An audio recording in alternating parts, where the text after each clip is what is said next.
Kottayam medical college ആശുപത്രിയിലേക്ക് പോകുന്നു. അവിടെ ഹോസ്റ്റൽ കെട്ടിടത്തിലെ ശോച്യാവസ്ഥ നേരിട്ട് കണ്ട ശേഷം ചാണ്ടി ഉമ്മൻ MLA പ്രതികരിക്കാനായുണ്ട്. അഖിൽ രാവിലെ തന്നെ ചാണ്ടി ഉമ്മൻ മെഡിക്കൽ കോളേജിലെത്തി. ഹോസ്റ്റലിലെ വിദ്യാർത്ഥികൾ കഴിഞ്ഞ ദിവസം അപകടമുണ്ടായ ദിവസം തന്നെ പറയുന്നുണ്ടായിരുന്നു ഞങ്ങളുടെ ജീവനും ഭീഷണിയിലാണ് എന്ന്. ഇപ്പോൾ ആ കെട്ടിടത്തിന്റെ ദുരവസ്ഥ നേരിട്ട് കണ്ടിരിക്കുകയാണ് ചാണ്ടി ഉമ്മൻ. എന്താണ് സർക്കാരിനോട് അടിയന്തരമായി ചെയ്യാൻ ആവശ്യപ്പെടുന്നത്?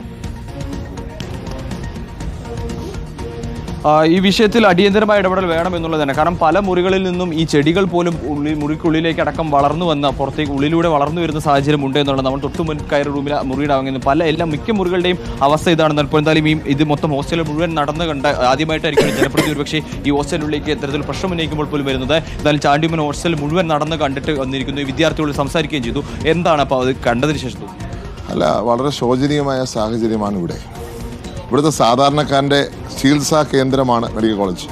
അവൻ്റെ സാധാരണക്കാരൻ്റെ മകൻ പഠിക്കുന്ന സ്ഥലമാണ് ഈ കോളേജ്. അപ്പോൾ അതിൻ്റെ ഹോസ്റ്റൽ എങ്ങനെ പരിപാലിക്കുന്നു എന്നുള്ളത് ഈ നാടിനോടുള്ള സർക്കാരിൻ്റെ പ്രതിബദ്ധതയുടെ തെളിവായിരിക്കും. സർക്കാരിന് ഈ നാടിനുള്ള പ്രതിബദ്ധത തെളിവായിരിക്കും ഓരോ ഹോസ്റ്റലും ആ സ്ഥലങ്ങളുമല്ല. ഇവിടെ കണ്ടതിന് ശേഷം സർക്കാരിന് ഒരു പ്രതിബദ്ധതയുണ്ടെന്ന് തോന്നുന്നില്ല.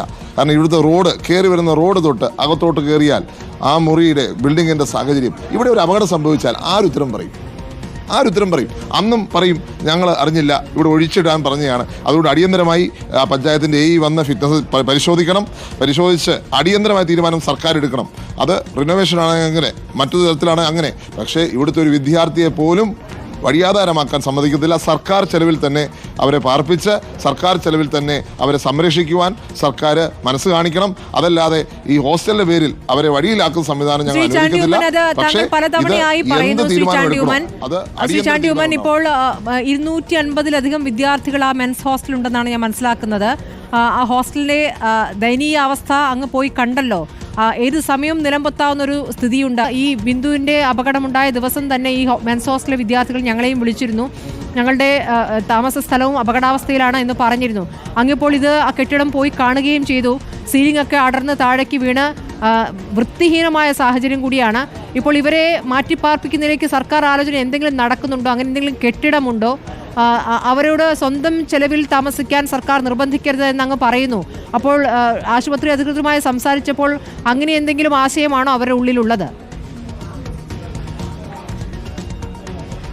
അതല്ല, ഇതിനെക്കുറിച്ച് എനിക്ക് സർക്കാരിൻ്റെ തീരുമാനം എന്താണെന്നറിയില്ല. സർക്കാരിനൊരു തീരുമാനം ഉണ്ടാകാനും വഴിയില്ല. കാരണം ഇങ്ങനെ ഒരു പ്രശ്നം അവരുടെ മുന്നിൽ വന്നാലും അതിൻ്റെ പുറത്തൊരു ആക്ഷൻ ഇതുവരെ എടുത്തിട്ടില്ല. ഇവിടുത്തെ വിദ്യാർത്ഥികൾ പലതവണ ഇതിനെക്കുറിച്ച് കംപ്ലൈൻറ്റ് ചെയ്തു. ഇപ്പം ഞാൻ മനസ്സിലാക്കുന്നത് കഴിഞ്ഞ ആഴ്ച ഈ ഹോസ്റ്റലിനകത്തൊരു പാമ്പ് കയറി, ഇടയ്ക്ക് കയറുന്നൊരു സാഹചര്യമുണ്ട്.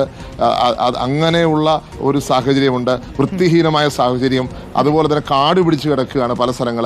ഇത് ഒരു ഹോസ്റ്റൽ എന്ന് പറയാൻ സാധിക്കത്തില്ല, അത്രയും മോശമായ സാഹചര്യം. ഇതിന് 68 വർഷം പഴക്കമുണ്ട് എന്നുള്ളതാണ് ഞാൻ മനസ്സിലാക്കുന്നത്. അത്രയും പഴക്കമുള്ളൊരു ഹോസ്റ്റൽ. അടിയന്തരമായി ഫിറ്റ്നസ് ചെക്ക് ചെയ്യണം. സർക്കാർ ഒരു തീരുമാനമെടുക്കണം. ഇത് ഇങ്ങനെ തുടർന്നാൽ മതിയോ? ഈ ഹോസ്റ്റൽ സാധാരണക്കാരൻ്റെ കുട്ടി പഠിക്കുന്ന കോളേജിൻ്റെ ഹോസ്റ്റൽ ഇങ്ങനെ മതിയോ എന്ന് സർക്കാരാണ് ആലോചിക്കേണ്ടത്. സർക്കാർ ഒരു തീരുമാനമെടുക്കുന്നില്ല എങ്കിൽ ഇവിടുത്തെ സാധാരണക്കാരനോട് ചെയ്യുന്ന ഏറ്റവും വലിയ ക്രൂരതയായിരിക്കും. അതുകൊണ്ട് അടിയന്തരമായി ഒരു തീരുമാനം ഈ കാര്യത്തിൽ ഉണ്ടാക്കണം. ഇതിൻ്റെ ഫിറ്റ്നസ് പരിശോധിച്ച് റിനോവേഷൻ ആണെങ്കിൽ റിനോവേഷൻ, അതല്ല വേറൊരു തലത്തിലാണെങ്കിൽ അങ്ങനെ, എന്താണെങ്കിലും ശരി ഇവിടുത്തെ കുട്ടികളെ അനാഥരാക്കുവാൻ ഞങ്ങൾ സമ്മതിക്കത്തില്ല. അവരെ സർക്കാർ ചെലവിൽ തന്നെ സംരക്ഷിക്കണം. അതെന്ത് വേണം, എങ്ങനെ വേണം, ഏത് സമയത്ത് വേണം എന്നുള്ളതൊക്കെ സർക്കാർ തീരുമാനിച്ചോട്ടെ. പക്ഷേ ഇവിടെ ഒരു അപകടാവസ്ഥ ഉണ്ടാവുകയാണെങ്കിൽ അത് സർക്കാർ ഇടപെട്ട് പരിഹരിക്കേണ്ട ഒരു കാര്യമാണ്. അത് അടിയന്തരമായി സർക്കാർ ഇക്കാര്യത്തിൽ ഇടപെടണം. വളരെ നന്ദി ശ്രീ ചാണ്ടി ഉമ്മൻ ഈ ഘട്ടത്തിൽ പ്രതികരിച്ചതിന്. അടിയന്തരമായി തന്നെ ആ വിദ്യാർത്ഥികൾ അവിടെ നിന്ന് മാറ്റേണ്ടതുണ്ട് എന്നുള്ളതാണ് അവിടുത്തെ ശോച്യാവസ്ഥ കണ്ട ശേഷം ചാണ്ടി ഉമ്മൻ MLA പറയുന്നത്. അപകടം നടന്ന ദിവസം മുതൽ അദ്ദേഹം അവിടെ തുടരുന്നുണ്ട്. ഓരോ ദിവസവും അത് പരിശോധനയ്ക്ക് വിധേയമാക്കുകയും സർക്കാരിനോട് ചില കാര്യങ്ങൾ ഗൗരവത്തിൽ ഉന്നയിക്കുകയും ചെയ്യുന്നു.